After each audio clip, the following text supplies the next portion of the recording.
మీ business ఏదైనా మీ ఊర్లో promotion చేయాలంటే అది సుమన్ టీవీతోనే సాధ్యం. ఇప్పుడే సంప్రదించండి.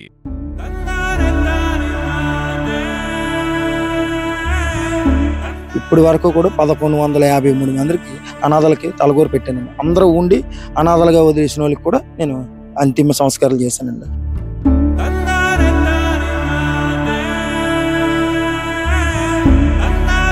రేపొద్దున మనం ఎలా ఉంటాము, రేపొద్దున నేను చనిపోతే ఏమవుతానో తెలియదు. అందుకని భూమి మీదకి యాత్రకు వచ్చాం కదండి. యాత్ర ముగించుకునేటప్పుడు ఈ యొక్క మనం ఏదో మంచి సొసైటీకి ఏదో మంచి చేయాలని చెప్పి ఈ యొక్క ఆశతోటి నేను చేస్తున్నానండి.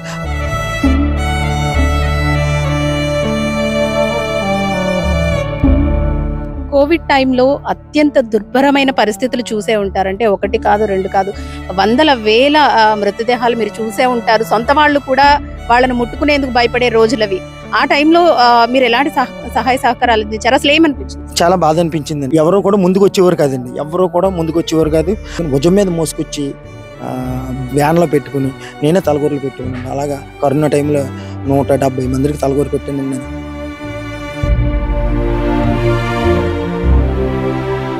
ఏంటంటే అనాథలు చనిపోతే అలా వదిలేస్తారండి. చుట్టుపక్కల ఎవరు చూడరు. చూడకపోతే పురుగులు పట్టేస్తూ ఉంటాయండి. ఒళ్ళంతా పురుగులు పట్టేసి ఆ యొక్క బాడీని ముట్టుకోవాలంటే చాలా ఇబ్బంది అవుతుంది. అంటేనే అందరూ పక్కకు జరగడం, లేదంటే ఇంతకు ముందు గతంలో మీరు చూసుండొచ్చు, ఇలా మృతదేహాన్ని వెళ్ళిన తర్వాత ఇంటి ఎదురుగా నీళ్లు వేస్తూ ఉండేవారు. ఇలాంటివి చాలా చూసాం మనం. ఇప్పుడు ఎలా ఉందండి? అంటే నాకు ఇప్పటికీ కూడా ఇల్లు ఇవ్వరండి నాకు. నమస్తే, వెల్కమ్ టు సుమన్ టీవీ. సమాజంలో సేవా తత్పరత కలిగిన వాళ్ళు చాలా మంది ఉంటారు. అయితే కేవలం వృద్ధాశ్రమాల్లోనో లేదంటే అనాథాశ్రమాల్లోనో వాళ్ళ సేవలను కొనసాగిస్తూ ఉంటారు. కానీ మనిషి అన్నవాడు పోయిన తర్వాత, అంటే చనిపోయిన తర్వాత అనాథ శవాలుగా కాటికి వెళ్లే టైంలో వాళ్లకు ఎన్నో సేవా కార్యక్రమాలు చేస్తూ వాళ్ళ తుది మజిలీ ఏదైతే ఉందో, చివరి మజిలీని అత్యంత గౌరవప్రదంగా జరిపించేందుకు చాలా తక్కువ మంది ఉంటారు. ఎంతో సేవా తత్పరత, అటువంటి భావాలు ఉన్న వాళ్ళు మాత్రమే ఇటువంటి కార్యక్రమాలు చేయగలరు. కాకినాడలో అంబేద్కర్ గారు నిజంగా పేరుకు తగ్గట్టు అభ్యుదయ భావాలు కలిగిన వారైనా చెప్పుకోవాలి. దాదాపు 1200 మంది అనాథ శవాలను ఆయన దహన సంస్కారాలకు ఆయన వంతు సహాయ సహకారాలు అందించారు. ప్రస్తుతం మనతో ఉన్నారు, ఆయనతో మాట్లాడే ప్రయత్నం చేద్దాం. నమస్తే అండి. నిజంగా బ్రతికున్న వాళ్ళకి సేవ చెయ్యాలంటేనే ఆలోచించే రోజులు ఇవి. కన్న తల్లిదండ్రులని వృద్ధాశ్రమాల్లో చేర్పిస్తున్న రోజులు ఇవి. కానీ ఎవరో తెలియని వాళ్ళు మన కుటుంబ సభ్యులుగా భావించి చనిపోయిన తర్వాత అత్యంత గౌరవప్రదంగా వాళ్ళ దహన సంస్కారాలకు సంబంధించి అన్ని కార్యక్రమాల్లోనూ మీరు పాల్పంచుకుంటూ ఉన్నారు. అసలు ఈ ఆలోచన ఎప్పుడు స్టార్ట్ అయిందండి మీకు? 2007 ముందేనండి. నేను పల్లవరాజు గారు తాతయ్య గారు బండి మీద చేసేవానండి. అంటే ఆయన పేరు పంతం రామస్వామి గారు అండి. ఆయన దగ్గర చేసేటప్పుడు రోడ్డు మీద అనాథ బాడీని మున్సిపల్ ట్రాక్టర్లో తీసుకెళ్తున్నారండి. తీసుకెళ్తున్నప్పుడు ఏదో రకంగా ఏదో చెయ్యాలని చెప్పి వీళ్ళకి నేను అప్పుడు రెడ్ క్రాస్లో నాకు అవకాశం వచ్చిందండి. రెడ్ క్రాస్ డాక్టర్ దుర్వరాజు గారు నాకు అవకాశం ఇచ్చారండి. ఆ రెడ్ క్రాస్లో 2007లో జాయిన్ అయ్యానండి. 2007 నుండి 2017 వరకు కూడా ఆత్మబంధు రెడ్ క్రాస్ ఆత్మబంధు బండి మీద నేను అనాథ బాడీని తీసుకొని వెళ్ళేవాను సార్. అప్పుడులోనే 150 మందికి అనాథలకి తలగూర పెట్టానండి నేను.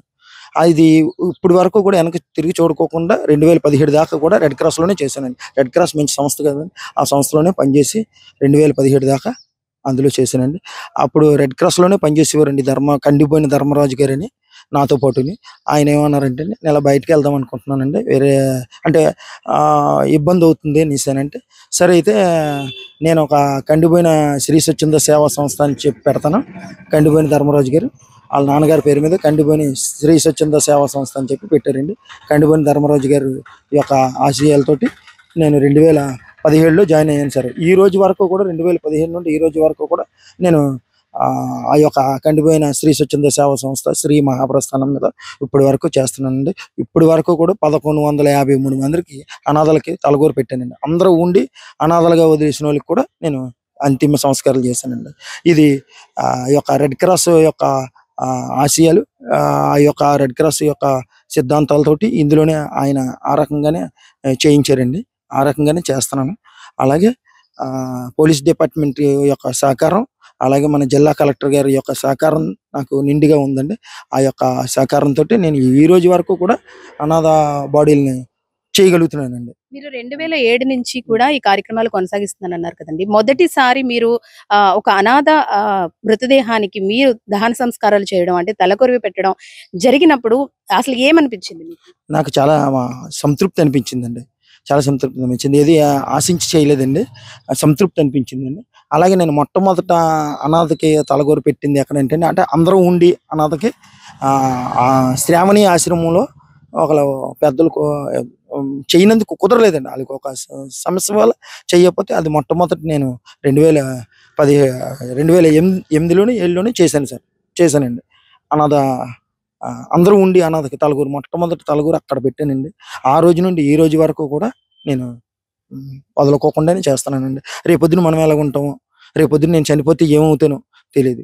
అందుకని భూమి మీదకి యాత్రకు వచ్చాం కదండి. యాత్ర ముగించుకునేటప్పుడు ఈ యొక్క మనం ఏదో మంచి సొసైటీకి ఏదో మంచి చేయాలని చెప్పి ఈ యొక్క ఆశతోటి నేను చేస్తున్నానండి. అలాగే బాధ్యత సత్యనారాయణ గారు, అలాగే మన యొక్క కండిపోయిన శ్రీ స్వచ్ఛంద సేవా సంస్థ ధర్మరాజు గారు, కుడిపూడి రమేష్ గారు, యొక్క దొమ్మేటి వెంకటేశ్వర రమేష్ గారు, ఇలాగ చాలా మంది ఉన్నారండి. జడ్జి గారండి దొమ్మేటి రమేష్ గారు.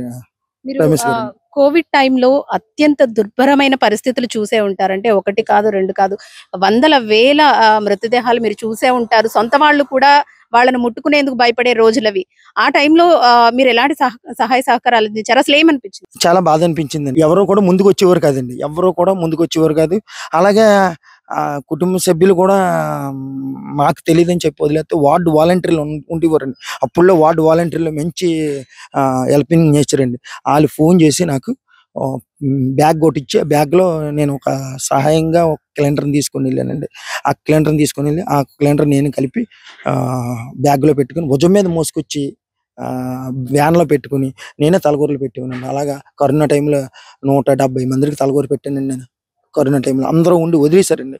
ఆ కరోనా టైంలో అంటే ఎవరు ముందుకు వచ్చేవారు కాదండి. ఇప్పటికీ కూడా అలాగే ఉన్నారండి. ఒక మెడికల్ షాప్కి వెళ్ళి ఏమైనా మందు తీసుకుందాం అంటే కొద్ది దూరంగా ఉండమంటారండి.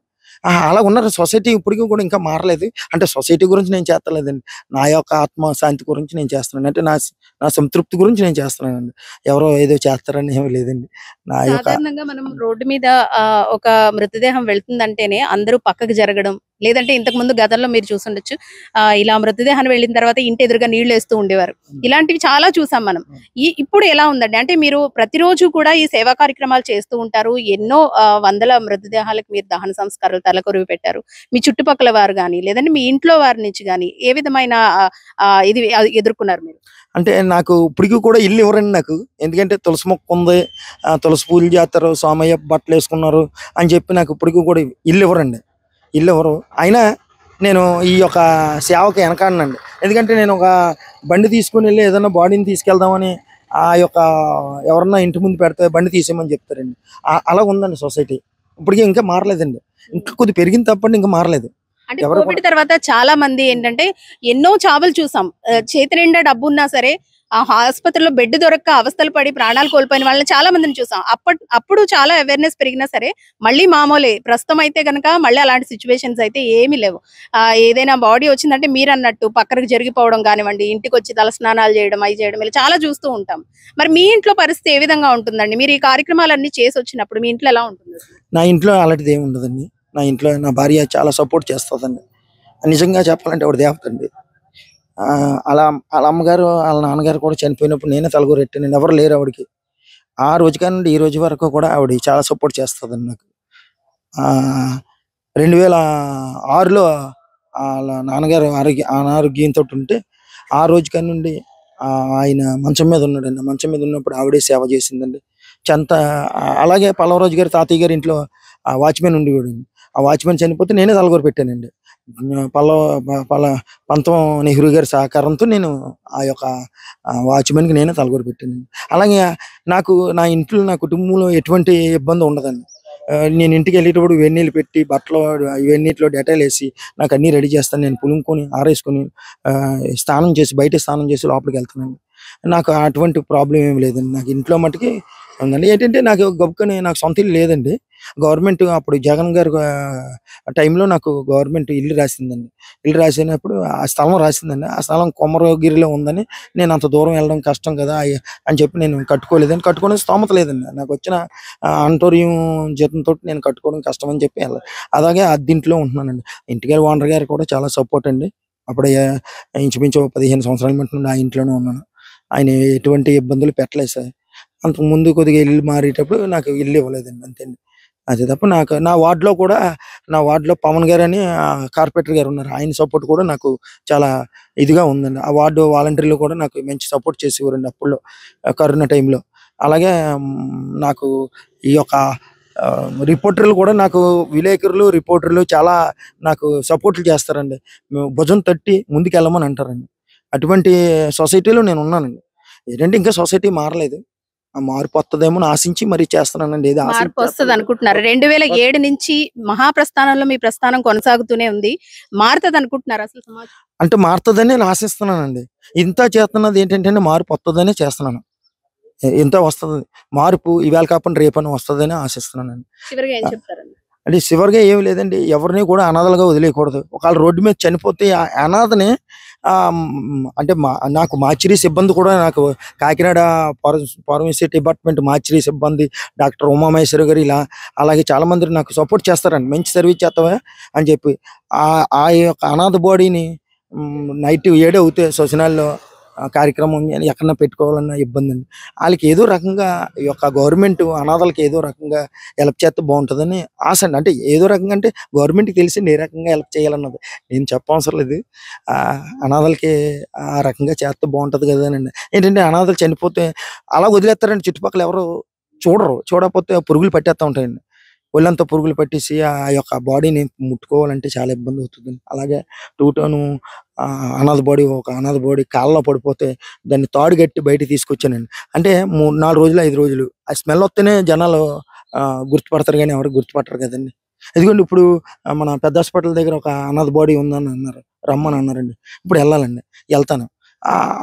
అలాగే అనాథ బాడీలో పోలీస్ డిపార్ట్మెంట్ మంచి సహకారం చేస్తుందండి. పోలీస్ డిపార్ట్మెంట్ ఎంతో సర్వీస్ చేస్తుందండి, ఎంతో సేవ చేస్తుందండి.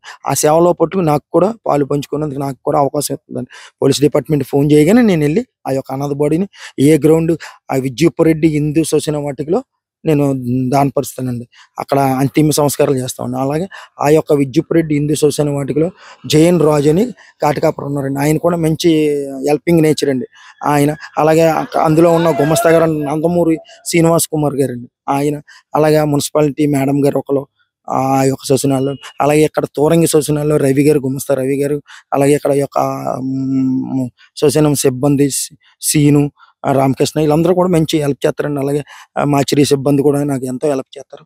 అందుకని నేను కాకినాడలో ఈ రకమైన సేవ చేయగలుగుతున్నాను. 1153 మందికి ఇంకా నేను చెయ్యాలండి. ఇంకా తక్కువ చెప్పానండి. ఇంకా ఇంతమంది అని చెప్పి సొసైటీ భయపడుతుందని చెప్పి నేను తక్కువే చెప్పానండి.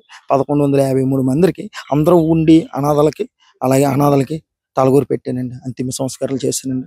ఈ యొక్క అవకాశం ఈ యొక్క సుమన్ టీవీ వారు నాకు ఈ అవకాశం ఇచ్చినందుకు, టీవీలో మాట్లాడే అవకాశం ఇచ్చినందుకు చాలా ధన్యవాదాలండి. మొత్తానికి 2007 నుంచి మహాప్రస్థానంలో ఈయన ప్రస్థానం కొనసాగుతూనే ఉంది. పేరుకు తగ్గట్టే అంబేద్కర్ పేరుకు తగ్గట్టే అభ్యుదయ భావాలతో ముందుకు వెళ్తూ ఉన్నారు. ఇప్పటి వరకు 1153 అనాథ శవాలకి, అంటే అందరూ ఉన్న మృతదేహాలు కానివ్వండి, ఎవరూ లేని అనాథ శవాలు కానివ్వండి, దహన సంస్కారాలు అంటే తలకొరివి పెట్టడం ఈయన చేస్తూ ఉన్నారు. అయితే సమాజంలో మార్పు రావాలి. ఎందుకంటే గత కొన్నేళ్ల క్రితం అయితే గనక ఈయనకి ఇల్లు ఇవ్వడానికి కూడా చాలా మంది నిరాకరిస్తూ ఉండేవారంట. ఎందుకంటే ప్రతి అనాథ శవానికి ఈయన దహన సంస్కారాలు చేసి ఇంటికి రావడంతో ఆ ఇల్లు ఇవ్వడానికి కూడా నిరాకరించేవారు అంటున్నారు. చాలా ఇప్పుడు సమాజంలో మార్పు వచ్చినప్పటికీ కూడా ఇంకా రావాల్సిన మార్పు చాలా ఉందంటూ కూడా ఆయన అభిప్రాయం వ్యక్తం చేస్తూ ఉన్నారు. కెమెరా పర్సన్ చిన్నాతో అనుశ్రీ, సుమన్ టీవీ, కాకినాడ.